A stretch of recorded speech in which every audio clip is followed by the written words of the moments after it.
Vous êtes enseignant, je suis psychologue, envoyé par le ministère de l'Éducation pour vous aider à faire face aux petits problèmes de discipline que vous rencontrez parfois dans les ZEP-DESUS.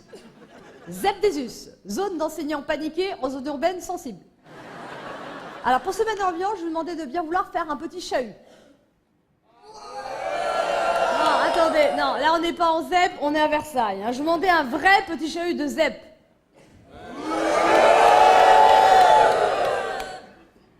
Alors, comment vous, les enseignants, pouvez faire face à ce genre de situation? Le ministère a mis au point une méthode très simple. Vous ancrez vos pieds dans le sol, vous sentez votre force intérieure et vous dites « Stop, restons zen ». Allons-y, à vous. Stop. Non, là, vous arrêtez même pas une maternelle. On va essayer de le faire avec beaucoup plus de tonus. Stop. Hein, n'assommez pas non plus votre voisin. Hein. Deuxième type de petit problème que vous rencontrez, c'est ce qu'on appelle les agressions verbales. Soit les élèves s'insultent entre eux, et là, vous n'intervenez pas, soit ils vous insultent, et là, ne le prenez pas personnellement. Ayez de l'humour. Alors, pour vous montrer comment réagir, je vais vous demander des petits exemples d'insultes. Salope. Merci, monsieur. Pourtant, on ne se connaît pas personnellement, alors. Salope, c'est un grand classique. Vous pouvez demander aux élèves, est-ce que quelqu'un sait ce que ça veut dire exactement? Non. On regarde dans le dictionnaire. Salope, femme de mauvaise vie dont on méprise la conduite et les mœurs. On rebondit, pédagogie. Un autre exemple d'insulte? Pétasse.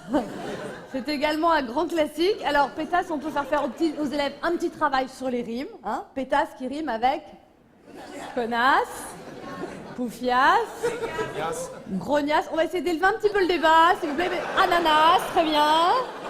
Mais aussi fugace. On rebondit, pédagogie. Hein. Surtout, fixez-vous des objectifs raisonnables. Si vous arrivez à enseigner 15 minutes sur une heure de cours, c'est déjà exceptionnel. Une autre règle très importante en ZEP, on ne tourne jamais le dos à la classe. Hein. Donc, si vous voulez rejoindre le tableau, vous pratiquez la marche arrière. Et vous écrivez au tableau comme ceci, sans jamais perdre les élèves du regard. Voilà. Hein. Si maintenant vous souhaitez vous déplacer dans la classe, on ne traverse jamais la classe, mais on se déplace en rasant les murs, avec la technique du pas chassé. Je vous conseille de la coupler avec la technique du radar. La technique du radar, le regard qui balaye en permanence de gauche à droite, de manière à suivre tout ce qui peut se passer. Maintenant, si vous souhaitez vous asseoir sur votre siège, Si vous souhaitez vous asseoir sur votre siège, on ne s'avachit pas mollement, mais on pratique la technique de l'assis debout. Assis, mais prêt à bondir à tout instant. Avant de s'asseoir, vous passerez au préalable une main gantée sur le siège, de manière à en retirer tout ce qui pourrait s'y trouver. Chewing-gum, seringue, préservatif. Je rappelle, et là les consignes du ministère sont formelles, les enseignants ne sont pas autorisés à amener des armes en classe.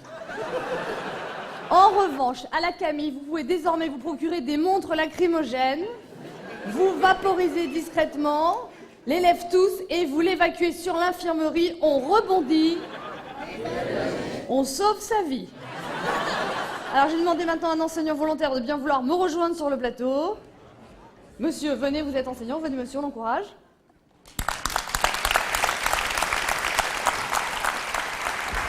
Alors, monsieur, je vais vous montrer donc comment réagir pour que monsieur réagisse. On va faire un petit chahut. Hein. Allez-y, monsieur. Stop, stop. Non, c'est pas stop, stop, c'est tonique. Stop, restons zen. Non, m'assommez pas non plus, monsieur. On le refait, allons-y. Très bien, maintenant l'écriture au tableau, monsieur. Voilà, très bien. Et vous écrivez... Oh, on regarde toujours la classe, très bien. Très bien. Et maintenant, le pas chassé. Et le radar, très bien. Bravo. Et après, il y en a qui disent que les enseignants prennent trop de vacances. Et maintenant, attention, très bien. Assis, mais bravo, on dira tout ensemble. Merci, monsieur, on peut le remercier. Alors, On va terminer, si vous le voulez bien, par la prière de l'enseignant en ZEP. Vous allez répéter après moi. Donnez-moi aujourd'hui le courage d'y aller. Pas seulement pour la retraite et les congés payés. Pardonnez à tous ceux qui ne vont pas m'écouter. Comme je pardonne au ministère de me laisser tomber.